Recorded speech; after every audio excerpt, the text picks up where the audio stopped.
Welcome to Chitra's cooking feast. இன்றைக்கி வீடியோவில் நல்ல பஞ்சு போல் சாஃப்டான கார பணிகாரம் எப்படி செய்கிறதுன்னு தான் நம்ம பார்க்க போகிறோம். இந்த சாஃப்டான பணிகாரத்துக்கு எந்த அளவில் அரிசி ஊற வச்சு அரைக்கணும் அப்படின்றது நான் ஃபுல் வீடியோ போட்டிருக்கேன். வீடியோவை ஸ்கிப் பண்ணாமல் ஃபுல்லாக பாருங்கள். இது வரைக்கும் நம்ம சேனலை சப்ஸ்கிரைப் பண்ணாமல் பார்த்துட்டு இருந்தீங்கன்னா சேனலை சப்ஸ்கிரைப் பண்ணிக்கோங்க. இப்போ வாங்க இந்த ரெசிபி எப்படி பண்ணுறதுன்னு நம்ம வீடியோக்குள்ளே போய் பார்த்துடலாம். இப்போ இந்த பணியாரம் செய்கிறதுக்கு அரிசி ஊற வச்சுக்கலாம். 250 ml மெஷர்மெண்ட் உள்ள கப்பில் 1 கப் அளவுக்கு புழுங்கல் அரிசி எடுத்திருக்கேன். கடை புழுங்கல் அரிசி எடுத்திருக்கேன். நீங்கள் ரேஷன் புழுங்கல் அரிசி கூட எடுத்துக்கலாம். 1 கப் அளவுக்கு எடுத்திருக்கேன். அதே கப்பில் 1 கப் அளவுக்கு மாவு பச்சரிசி எடுத்திருக்கேன். 1/2 ஸ்பூன் அளவுக்கு வெந்தயம் சேர்த்துக்கலாம். இப்போ 2-3 தடவை தண்ணி விட்டு வாஷ் பண்ணி எடுத்துக்கலாங்க. அரிசி இப்போ நல்லா கழுவி எடுத்தாச்சுங்க. இப்போ நல்ல தண்ணி சேர்த்துட்டு 4 மணி நேரம் ஊற வச்சுக்கலாம். இப்போ உளுந்து பார்த்திங்கன்னா அரிசி எடுத்த அதே கப்பில் 1/2 கப் அளவுக்கு உளுந்து எடுத்துக்கிறேன். அரிசி ஒரு 3 மணி நேரம் ஊறினதுக்கப்புறம் நம்ம உளுந்து ஊற வச்சுக்கலாங்க. உளுந்து 1 மணி நேரம் ஊறினாவே நமக்கு போதும். 1 கப்பு புழுங்கல் அரிசி 1 கப்பு பச்சரிசிக்கு 1/2 கப்பு உளுந்து சரியாக இருக்கும். அதிகமாக உளுந்து சேர்க்க வேண்டாம். இப்போது ஒரு 4 மணி நேரம் அரிசி ஊற வச்சுருக்கேன். உளுந்து 1 மணி நேரம் ஊறி இருக்குங்க. இப்போது அரிசி உளுந்து எல்லாம் ஒன்றா கலந்துட்டு நம்ம மிக்சியில் அரைச்சி எடுத்துக்கலாம். நீங்கள் கிரைண்டர்லேயும் அரைச்சி எடுத்துக்கலாங்க. இப்போ சின்ன ஜார் எடுத்துருக்கேன். இதில் கொஞ்சம் கொஞ்சமாக அரிசி சேர்த்து அரைச்சி எடுத்துக்கலாம். நான் 3 ட்ரிப்பாக அரைச்சி எடுத்துக்கிறேன். இப்போது எல்லா அரிசியுமே அரைச்சி எடுத்தாச்சுங்க. நல்லா கை வச்சு 1 நிமிஷத்துக்கு நல்லா கலந்துக்கலாம். அப்போ தான் நல்லா நமக்கு பொங்கி வரும். இப்போது க்ளோஸ் பண்ணி வைக்கலாம். 8 மணி நேரம் நல்லா புளிக்கட்டும். இப்போ மறுநாள் காலையில் பார்த்திங்கன்னா மாவு நல்லா பொங்கி வந்திருக்கு பாருங்கள். எந்த அளவுக்கு சூப்பராக பொங்கி வந்திருக்குன்னு நல்லா ஒரு தடவை கலந்துக்கலாம்.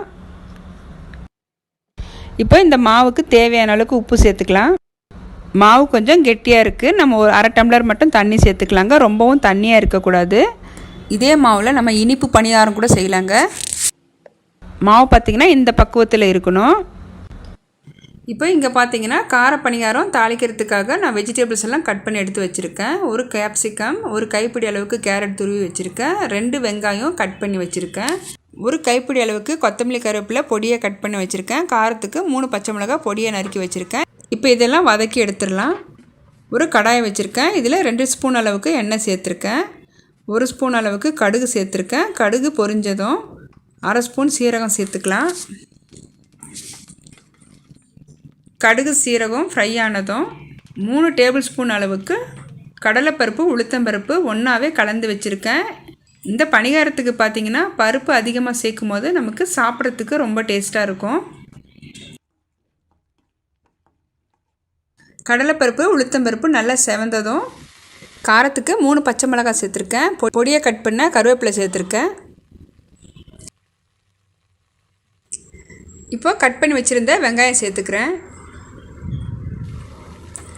வெங்காயம் கொஞ்சம் லைட்டாக கலர் மாறினதும் கேப்சிகம் சேர்த்துக்கலாம்.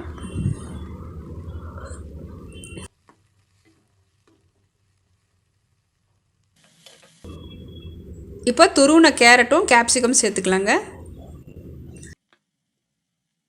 இப்போ இந்த வெஜிடபிள்ஸ்க்கு தேவையான அளவுக்கு நான் உப்பு சேர்த்துக்கிறேன்.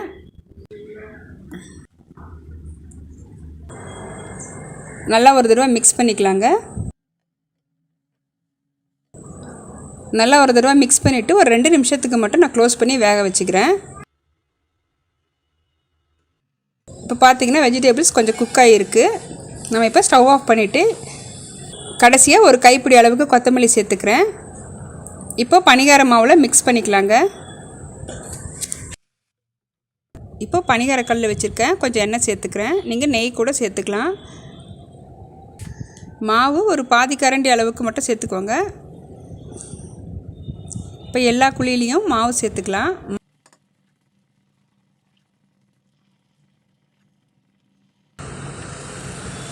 இப்போ க்ளோஸ் பண்ணி வைக்கலாம். ஒரு 5 நிமிஷத்துக்கு வேகட்டும்.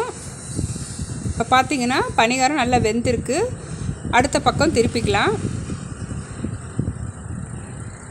நம்ம சேர்த்துருந்த உளுந்தோட அளவு பார்த்திங்கன்னா கரெக்டாக இருக்குது. இப்போ நமக்கு பணிகார கல்லில் ஒட்டி பிடிக்காமல் நல்லா திருப்ப வருது பாருங்கள். உளுந்து மாவு கொஞ்சம் அதிகமாக போயிட்டாலும் நமக்கு பணிகாரம் சரியாக எடுக்க வராது. நான் சொல்லியிருக்கிறேன் இதே மெஷர்மெண்ட்டில் ஒரு தடவை செஞ்சு பாருங்கள். ரொம்ப சூப்பராக வரும். இப்போது ஒரு பிளேட்டுக்கு மாற்றிக்கிறேன். பணிகாரம் பார்த்திங்கன்னா நல்லா குண்டு குண்டாக சூப்பராக வந்திருக்கு பாருங்கள். நல்லா சாஃப்டாக இருக்கும்.